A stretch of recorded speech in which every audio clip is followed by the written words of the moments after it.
Jamie Oliver did not lose the restaurant business because people had forgotten his name. That is what makes the story interesting. By the time his UK restaurant group collapsed, Jamie Oliver was not an unknown chef trying to prove himself. He was one of the most recognizable food personalities in Britain. He had television shows, cookbooks, campaigns, products, and a public image built around simple food, better ingredients, and a more relaxed way of cooking. So when his restaurant chain started to fall apart, the obvious question was not, how did nobody know this brand? The real question was much harder. How can a business begin with that much trust, that much attention, and that much cultural momentum, and still reach a point where the numbers no longer work? To understand that, you have to go back before the collapse, before the closures, and before the headlines turned against the business. Because Jamie's Italian was not a bad idea at the beginning, it was actually a very good one. The restaurant launched in Oxford in 2008, built around Jamie Oliver and his Italian mentor, Gennaro Contaldo. The idea was simple but powerful. Take Italian food, make it casual, make it warm, make it accessible, but give it the feeling that it was better than the average high street chain. It was not trying to be fine dining. It was not trying to be intimidating. It was built for families, couples, shoppers, tourists, and everyday customers who wanted something familiar but slightly elevated. That mattered. In the late 2000s, casual dining in Britain still had room for concepts that felt more personal than the old chains. Customers were eating out more. High streets and shopping centers wanted recognizable names, and Jamie Oliver arrived with something most restaurant founders never get. He already had distribution. His face was the marketing. His values were the brand. His audience already understood what he stood for before they ever sat down at a table. For a founder looking at those signals, expansion would not have looked reckless. It would have looked like the market confirming the idea. The first restaurants had energy. The concept had press attention. The name created curiosity before the doors even opened, and every busy dining room made the next opening easier to justify. This is where the strength of the business began to shape its future risk. A normal restaurant has to build trust slowly. Jamie's Italian could borrow trust from Jamie Oliver himself. The customer was not only buying pasta, they were buying into a food philosophy they already knew from television, books, and campaigns. Freshness, informality, better sourcing, a sense that eating out could be fun, ethical, and not too expensive. That combination was difficult to copy exactly, because it was tied to a person. Competitors could copy Italian food, they could copy rustic interiors, they could copy family-friendly menus, but they could not easily copy Jamie Oliver's relationship with the public. So the business scaled. Jamie's Italian grew into a chain with dozens of restaurants in the UK, while the brand also moved into international markets through franchise partners. From the outside, this looked like the natural evolution of a celebrity food empire. A chef becomes a media brand. The media brand becomes a restaurant brand. The restaurant brand becomes a global concept. And at that stage, the logic was convincing. If one site works, open more. If customers trust the name, give them more places to experience it. If landlords want recognizable tenants and the public already understands the brand, growth feels less like a gamble and more like catching a window while it is open. But restaurants are dangerous because success can hide the weight of the machine underneath.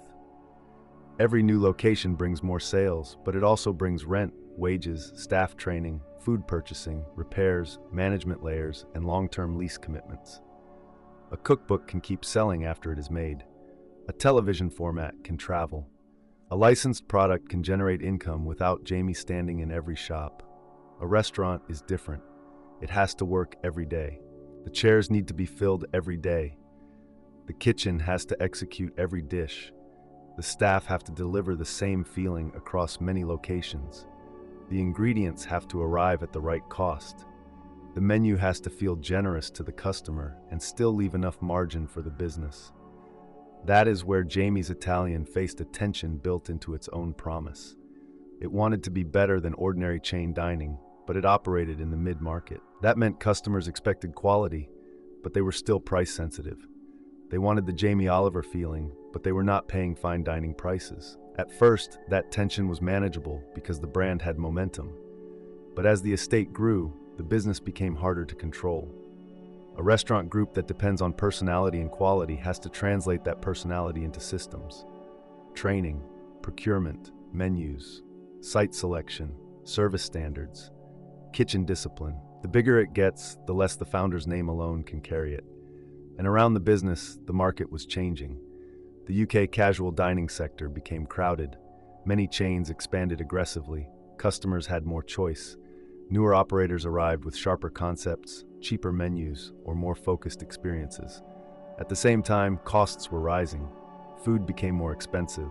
Labor became more expensive. Rents and business rates put pressure on high street sites. For a lean restaurant, those pressures are painful. For a chain built around a quality promise, they are more dangerous. The business could not simply cut quality without damaging the brand. It could not easily raise prices without making customers compare it with cheaper alternatives. And it could not quickly escape every weak location, because restaurant leases and fixed costs do not disappear just because the market becomes harder. This is the kind of trap that does not show up all at once. It appears slowly.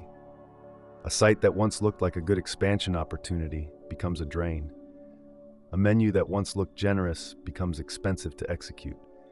A brand that once felt fresh begins to feel familiar. And when familiarity loses its excitement, the business has to compete more directly on value, consistency, and experience. By 2018, the warning signs were no longer hidden. Jamie's Italian entered a rescue process that involved closing restaurants and renegotiating with creditors. Court documents reported debts of more than £70 million. There were loans, overdrafts, money owed to landlords, suppliers, tax authorities, and staff. This was the moment when the public could see what the brand had been fighting behind the scenes. But from inside the business, the decision to keep trying still made sense. The name still had value, some restaurants still had customers. International operations continued. Jamie Oliver's wider business was not dead. And when you have spent years building around trust, walking away is not only a financial decision. It means accepting damage to employees, suppliers, landlords, and the public image of the entire food empire. So money was put in. Closures were made. The company tried to reshape itself.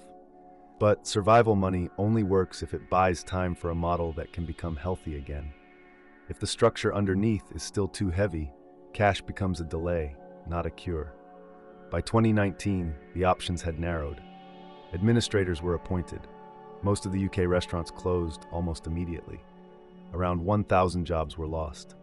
Jamie Oliver's restaurant group, once one of the most visible celebrity-backed food businesses in Britain, had reached the point where the brand could no longer protect the operating company. The collapse was painful because it looked, on the surface, like a contradiction. Jamie Oliver still had a powerful name. People still knew who he was. His books, shows, and broader food business still had commercial life. But that is exactly the lesson. A brand and an operating business are not the same asset. The Jamie Oliver brand could survive because it lived in media, publishing, licensing, international partnerships, and public memory. The UK restaurant estate had a different problem. It was tied to locations, leases, wages, ingredients, and daily execution. One was flexible. The other was heavy. That difference explains what survived. The collapse did not erase Jamie Oliver as a commercial force. His wider business continued through content, books, products, cookery schools, and restaurants outside the failed UK estate. The international restaurant brands kept operating in different forms. And years later, Jamie's Italian returned to the UK, but not as a simple repeat of the old empire. The new version is more cautious. It reopened with a smaller, leaner approach, a tighter menu, and a clearer awareness that nostalgia alone cannot run a restaurant.